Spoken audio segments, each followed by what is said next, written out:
think I know what this is, and it should be exciting, or at least exciting for me. So I'm going to do an unboxing.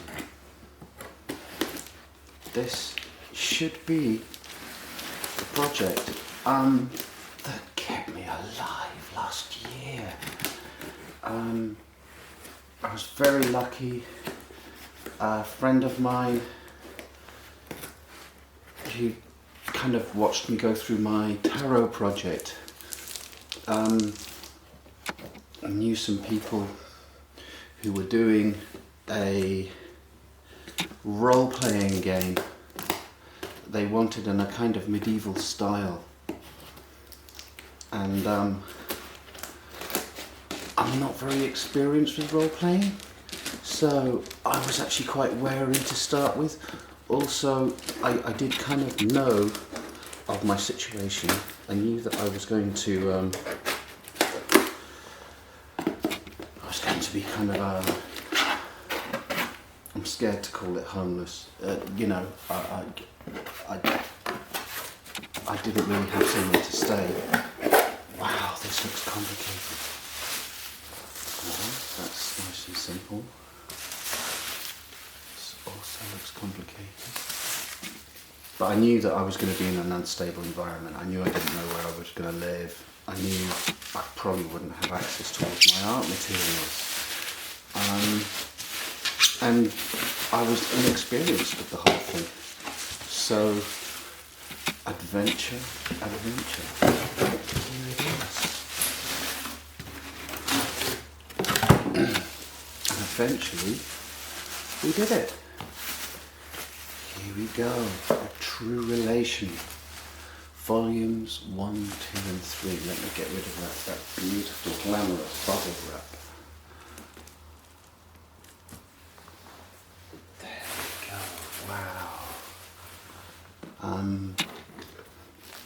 You know, on an artistic front, I didn't do it entirely on my own. There's a company, I forgot the name of, Monkey Club Design or something like that, down in Wales, and Glyn did the maps and all of the layouts and some of the kind of I'd describe it as filigree for the project.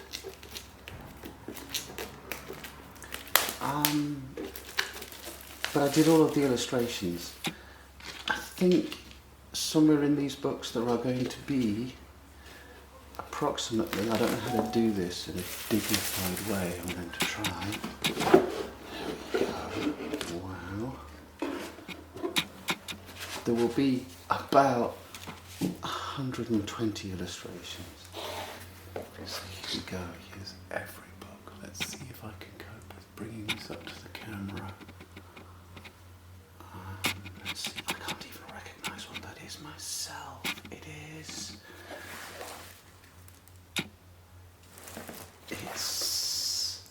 I think that's Ants Invasion. I should get my glasses on. I'm not going to be able to see their stuff.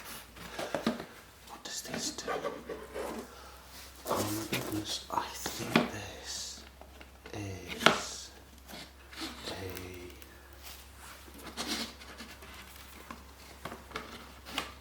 wow. It's I don't even know what this is. It's beautiful. It's some sort of guidebook. I wish I had my glasses.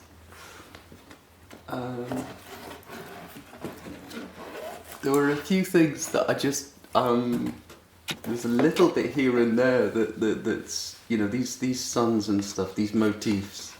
That was just me saying it might be fun to have things like that in there, I think. But gosh, I hope I can fold it sensibly. I can. Volume 1. Here we go. This is the character Dr. Trefusius. And I'll slowly put that down so that my camera has time to adjust.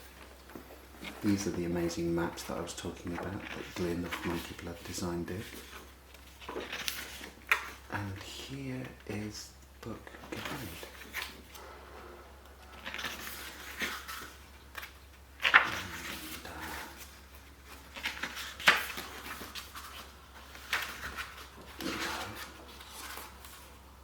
Wow, doesn't it look cool?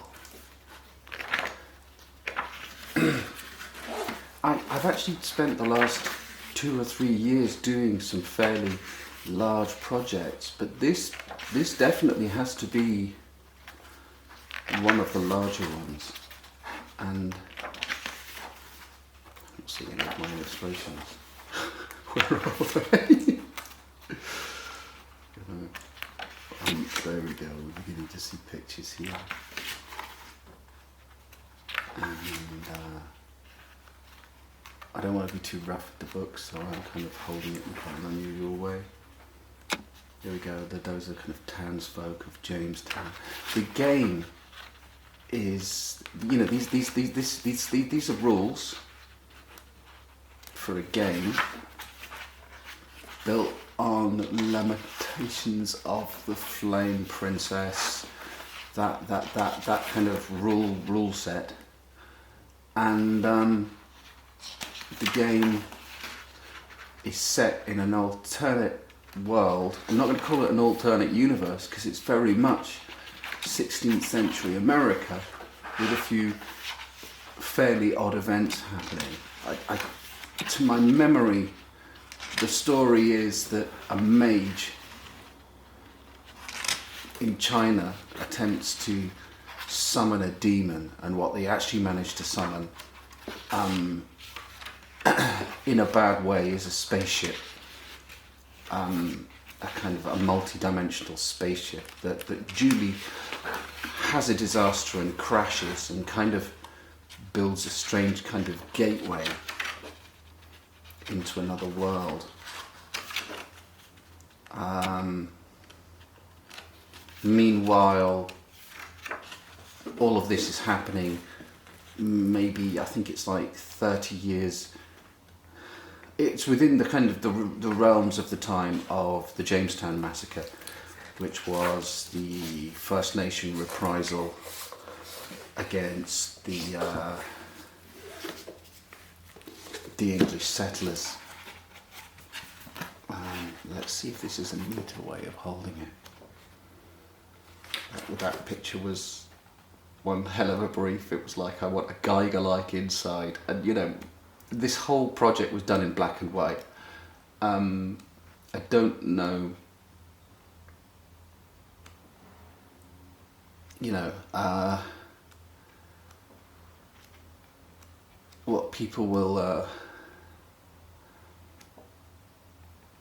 think of that, but they were all actually done in biro. It was a really good way of forcing I thought it was a really good way of forcing myself to a two-tone palette, which I thought would lend to the printing, and also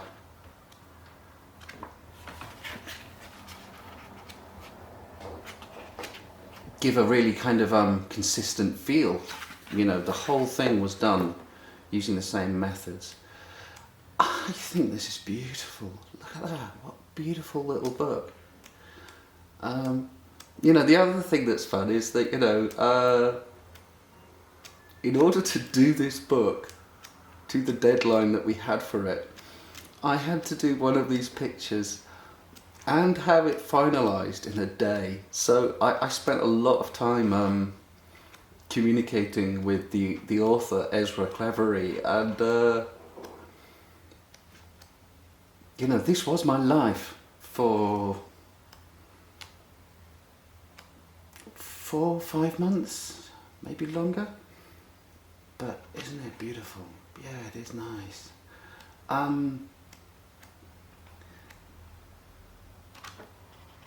This is book 2.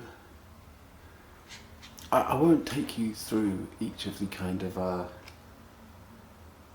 pictures, if you know what I mean. I don't know. Wow. It's very, you know, I have to say, it is very beautiful and classy. one of the things, you know, when I was first kind of approached, I had this image that I was going to be drawing kind of or be asked to do, which I'm not sure, you know, whether I could, you know, the kind of the usual kind of stuff that you get within the role play environment. And in that way I very much landed on my feet in the you know, Ezra and I imagine James Edward Raggy, the guy who he was kind of, he didn't really play a large role in communicating, if you know what I mean. It was mostly Ezra, but I imagine he also wanted to go for a much more kind of unique look, you know, and that for me was that made the project possible, really. But it also meant that it was fun. Do you know what I mean?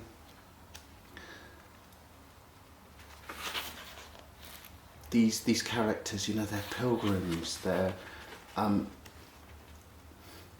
I was allowed, or maybe encouraged, I don't know, to draw the women in attire that actually matches the period, and one could argue the environment.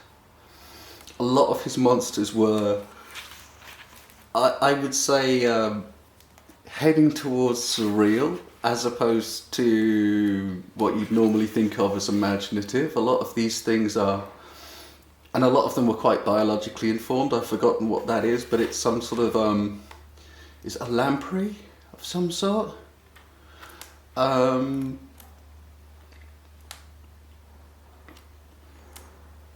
Yeah, you know,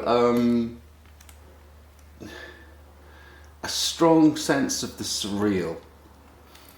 And I have to say that, you know, if I was going to sit down and play a role-playing game, I'd appreciate the weird, if you know what I mean. It does have a dragon, but it, you know, it's not your ordinary dragon.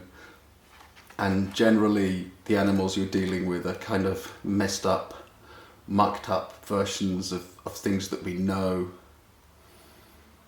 And there's the horse struggling in the kind of the poison of London blighty air. And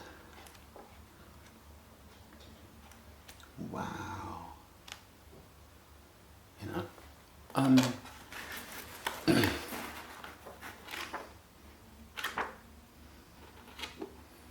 this will be fun. I guess, you know, I can also say this is what you get when you get it. I'm not going to know the right language. These look like I think these look like tally sheets. I've seen people use stuff like that. And then I think we're going to find a map.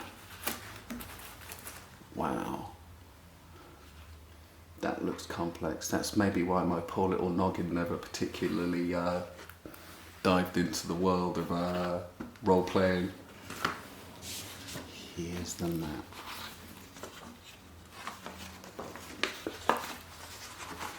I can't remember whether I ever actually got to see this fully drawn out.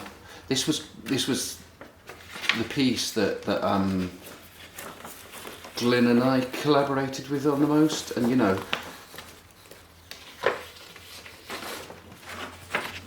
although I collaborated, I think, you know, he asked for a few things. I drew a couple of other things that I thought would be good. I'm trying to think of what other things that I added to this that weren't specifically asked for. Weird bits of landscape and stuff like that. You know, I don't know how well that sits, but it's... And you know, I think this is a proper map of Virginia that he's imposed. I don't know that. I shouldn't speak too confidently about that. So there's the map. Oh, and here's the little people. In fact, yeah, I know this changed because originally these little characters were much bigger on the map. Glyn, if you're watching this, I approve. I think somehow it didn't look consistent in an earlier version that I got to see. I'm just going to see if this is the same thing, because it might be. Virginia. Yes, it is. I can tell it's the same thing. So you get 2 maps, 1 map free. What else can I say? It's interesting that they chose. I think originally when I saw this, it was red and this was on a black background, and they've gone for black and gold. Very classy. Oh, very classy. I really wish I had my glasses on.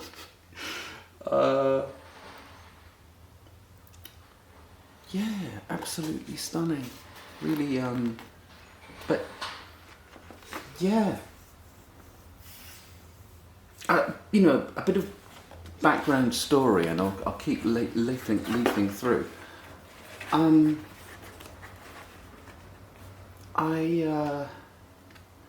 maybe we don't need a background story, do you know what I mean?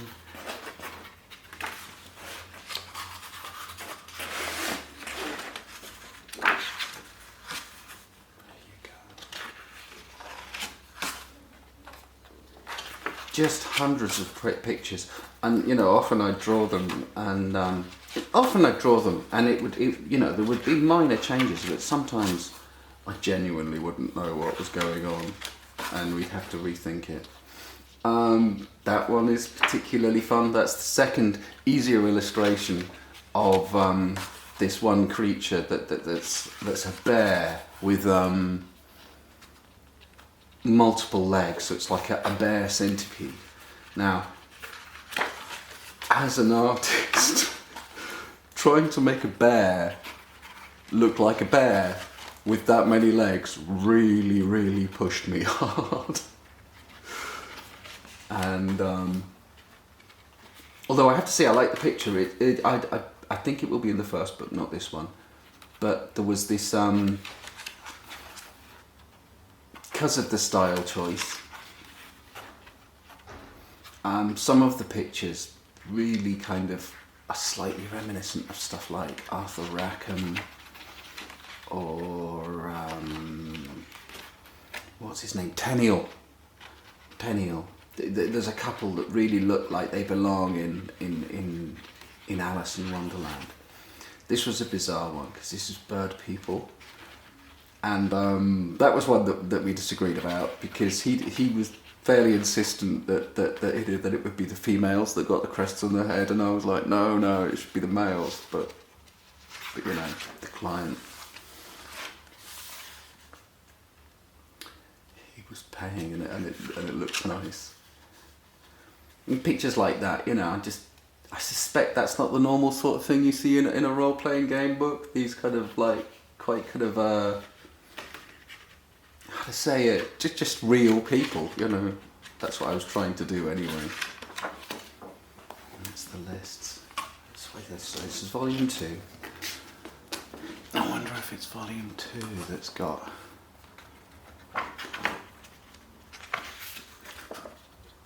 I guess I should also give a shout out to Argonaut Books. I did nearly all of these pictures in Argonaut Books. Yeah, I'll say a bit. All of this happened just as my mother died, was dying, and as I reached a point where I realised that I really couldn't stay living with my wife. And I also kind of knew if I left her the normal way is to get divorced, split everything up so I'd get half the house and stuff like that. And that would basically mean that we'd both end up screwed. We'd both end up just eating the house, you know, and then with nothing. So I decided to just skip away and try and rent a place. And so I was kind of, for a while I was living in the house, my mum's house, just whilst going to see her in hospital all the time. And then there was this really bad. I stayed with my son for a bit, but then there was this really bad bit where I didn't have anywhere to stay, and I had to go to the council, and they stuck me in a hotel, lovely hotel. Didn't stay there very long. It was kind of scary. If you suddenly found yourself with money, they'd expect you to pay it, and it was something like £100 a day. And then I found a room in Leith, and now, you know,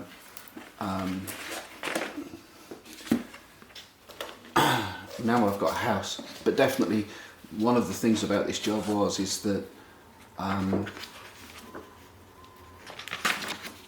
it bought me time. Here we go. I wonder if I'm going to find. I can't remember, but I think I'm going to find a couple of my favourite illustrations in the first place. That was me learning about indenture. I didn't know what indenture was. So yeah, this is a big adventure for me. It is, I suspect, at least in terms of sheer quantity, it's one of the biggest projects I've ever done, if not the biggest project I've ever done. And isn't it lovely? I can't wait to show it to some role players. I wish it wasn't so slippy and hard to look at.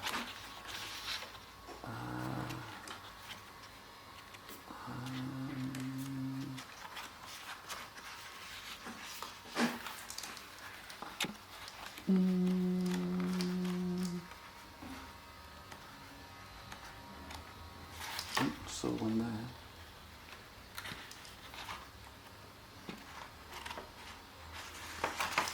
And you know, I guess another thing is I should definitely say thanks to everyone.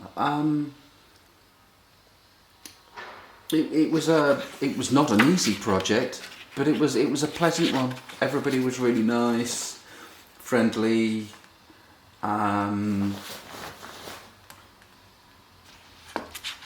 It was.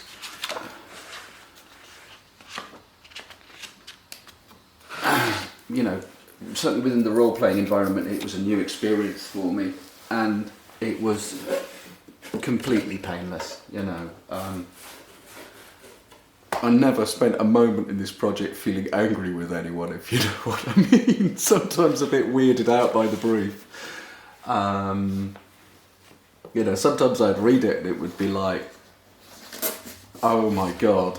Like I said, the bear. I wish I'm gonna look off screen for the bear. See if I can find this, because that was one of the ones that really challenged me.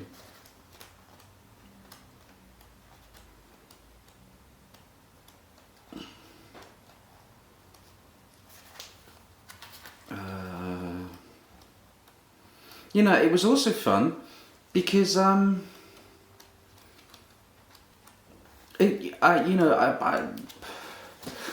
did my book on the runes, and that was very research intense, and I won't have got everything right in this book. I'm not really an academic, but I enjoyed the research.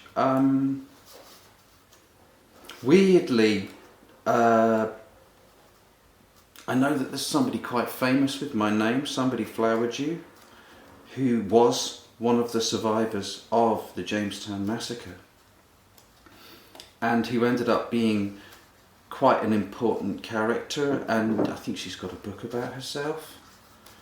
Well, she's got a book about, I don't think it was written in her lifetime. What is it? She's got a name like Prudence or something like that. She's got one of the kind of virtue names.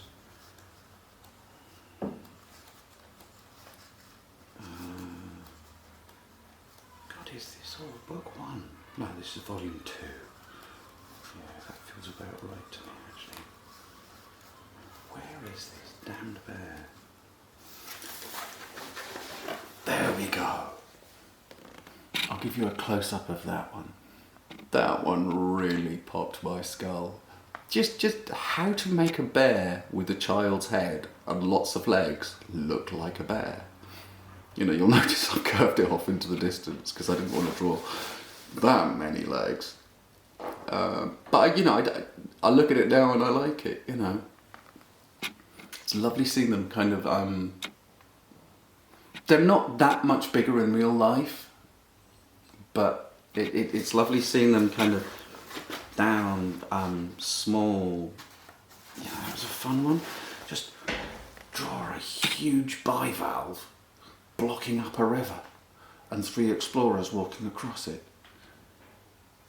You know, yeah, it was an interesting project. This one I just loved. I am not a botanist. I'm not a botany draftsman, and this is it's some kind of cypress. Well, it's called the murder cypress, but it was based on fauna of the area, flora even, so that one. Definitely, I looked at that one without a dread, but I actually love that one. That one, you know, that's one of the ones that actually looks slightly kind of oriental to me. Kind of pretty. I'll bring it up to the screen just in case I haven't. I probably have. Yeah.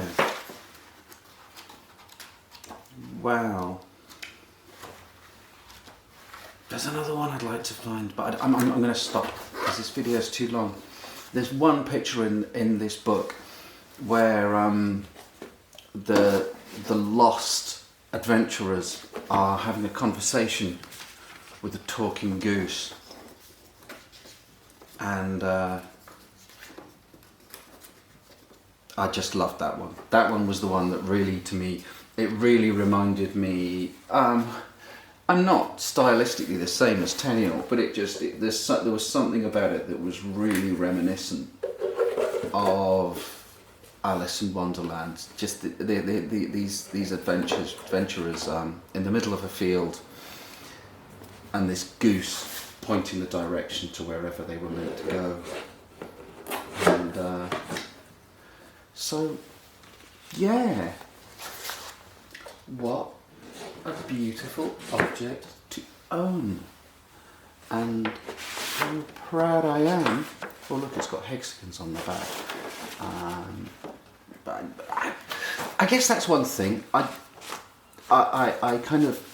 slightly overplay my inexperience in this, in that, yeah, it's new to me, but I used to build video games. So for instance, you know, I recognise hex form map navigation and understand a little bit about things like using dice and numbers to make things work, because, you know, obviously in a computer you don't have dice, you have hidden random numbers, but I'm quite, you know, I'm aware of the mechanics, and I have even at points played with similar stuff. And I guess that's another thing. This is my largest project that was just purely illustration. But no, what a brilliant project. Thanks Ezra, thanks James Edward Raggy, thanks Glyn, thanks anybody that I never got to know the name of at Monkey Blood Designs or Lamentation of the Flame Princess. A really great project, and secretly a lifesaver. Yeah, I should mention where you can get it, and I haven't a clue where you can get it. I think I'm going to take it down the hill to a role-playing shop and show it to them, because they will know more than me, and I know that Lamentation of the Flame Princess is a big enough deal for you to be able to get it internationally, you know. And I can also say, it's none of my business, but I can also say that I know that role playing is in a complex place at the moment. Generally, in that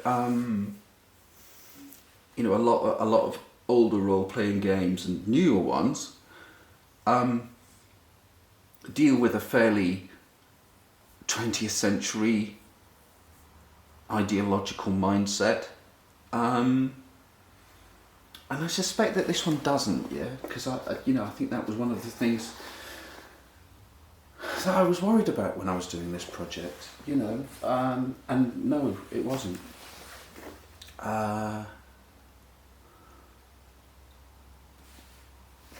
It's fun. It's I wouldn't call it innocent because I think some of it's quite kind of gory and gruesome. But it's gruesome fun, if you know what I mean. And I don't think it's disrespectful to anyone. I wouldn't have been happy with that. There you go. Thank you.